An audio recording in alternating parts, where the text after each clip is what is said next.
Hello, I'm Panos Kotzathanasis, and this is Asian Movie Pulse interviews. Today I'm here with Fatrick Tabata, whose film Flower Girl is screening at New York Asian Film Festival. How are you, Fatrick?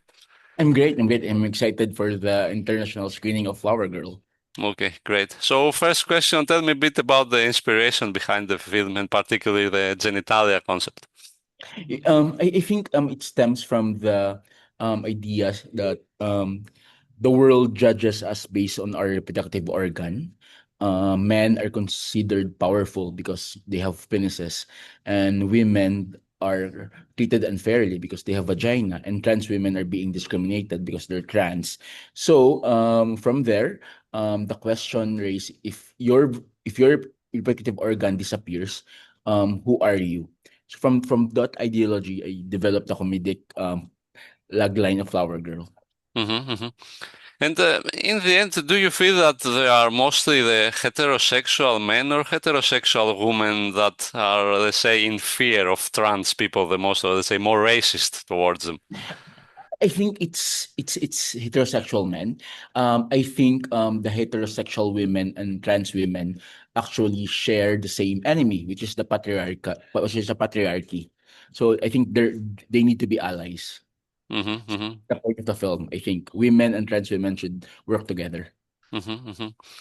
And in general, also, I felt that there is kind of an ironic concept, particularly towards the advertising world, the world of advertisement. Let's say, was that one of your purposes to, let's say, mock how this whole world of advertising?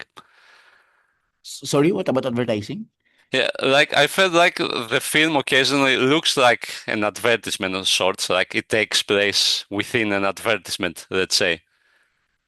And Oh, I mean, the character of Ina yeah, is an she's a model, hmm advertising model. yeah. She advertises sanitary napkins. Yeah. So, did you kind of wanted to mock the whole advertising world, the industry, let's say? Eh, Yeah, a bit, but it's more of like Ina, a sanitary napkin, draws strength from her vagina.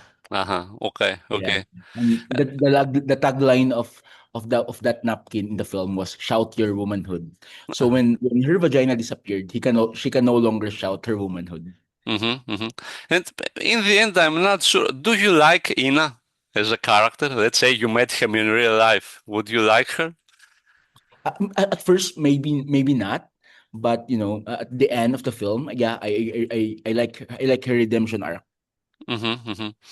And also, I felt like there is kind of like an educational message behind the film. Would you like to send a message like that, like to educate people in some way with the The, film? the, the thing when I'm a filmmaker and my priority is really to tell a really great story. Mm-hmm. If there's a message that I want to share through the film, is that of course trans women are women, and our reproductive organ doesn't define who we are. Mm-hmm. Okay. And the whole setting of the film is like it's very colorful, striking, and also I was wondering how did you cooperate with cinematographer and production designer to create this world?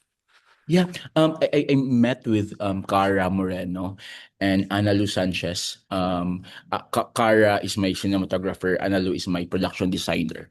We came up with a vibrant color theme of the film, since it tackles about gender, and gender is not black and white. It's a spectrum. It's a colorful spectrum. So that's where the colorful popping colors is based on. Mm-hmm. And do you think like uh, okay, uh, okay, I will make this the next question. Can you tell me a bit how the casting work for the film? I'm a writer. I mean, when I wrote the script, I don't usually think of an actor because I don't want the character I'm writing to be limited on what the actor can do. So I'll write the script as it is, with my creative freedom as a writer. Then we cast.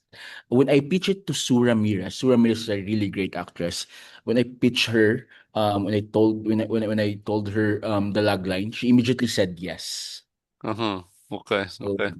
So yeah, it just was so very easy to convince her to take the role of Ina. And the rest of the actors? Yeah, I mean the rest of the actors actually immediately said yes. But this is an Ina film. It centers on Ina. So yeah, the rest are supporting. And how was your cooperation with Ramirez? Very good. I love working with her. This is my first time working with her. Bias aside, I think this is her best performance yet. Uh-huh, uh-huh. And in general, did you allow her to improvise, or were you very strict with Yeah. her? No, oh, I'm a director who wants my actor to play around, hmm to give them creative freedom. Yeah, I'm very open, but I have just some few notes since this is a comedy, but my kind of comedy in this film is not slapstick. I love slapstick comedy, but this film it needs to be treated seriously for the hmm comedy to work. So my notes on Sue was I know that the plot is already funny and absurd, but I'd like you to deal it with a straight face. hmm And there is also a Simone de Beauvoir quote in the movie. Can you tell me a bit about that? Yeah, I think yeah, I mean it kind of sums up the whole message, the whole theme of the film. hmm I mean, women are not born; they're created. It's a journey. Yeah, you're not born to be a woman, but you become a woman. It's a journey. I think womanhood is a journey. hmm Yeah. hmm And can you tell me a bit about your approach towards the editing, what you want to do with the pace of the film? Oh, it's edited by Lawrence Ang, which is a really great editor in the Philippines. I just told him that it needs to be fast paced because since it's a comedy. hmm So hmm So it seems like this was a very easy movie to make, or is it just my impression? Everything seemed to went no, smoothly no, from beginning to end. just like in the production, I work with the people that I love. I love their work. But you know what? I I had a hard time writing it in 2020 because I wrote it 2020, then we shot it in 2024. I mean the writing, I hate and I also love writing. hmm It's a love and hate relationship. So yeah, I think that the hardest part was writing it. hmm hmm And in general, how is the life of trans people in Philippines? Is it like the rest of the world, harder, easier? Is there racism towards them? The thing with Philippines is it's still a very conservative country, and we really don't have yet a full grasp on the concept of trans. Either you're gay or you're lesbian. So the trans women there are treated as a gay as gays. Yeah. hmm I Okay. would say the Philippines they're being tolerated but not really fully accepted yet. Okay. Okay. And what is your opinion of the Filipino movie industry at the moment? Uh, what do you mean by Like how do you think like there are like new directors? Is the audience go to cinemas? Is it easy to make movies in the Philippines in general? How is the situation? It's a third world country, so there are limitations when we do films, and I think the movie industry there's a shift, right? Because the streaming sites and all, Mhm, but I don't think Philippines is lacking of creative talents. I believe there are many great filmmakers in the Philippines. mhm, Yeah. Okay, okay.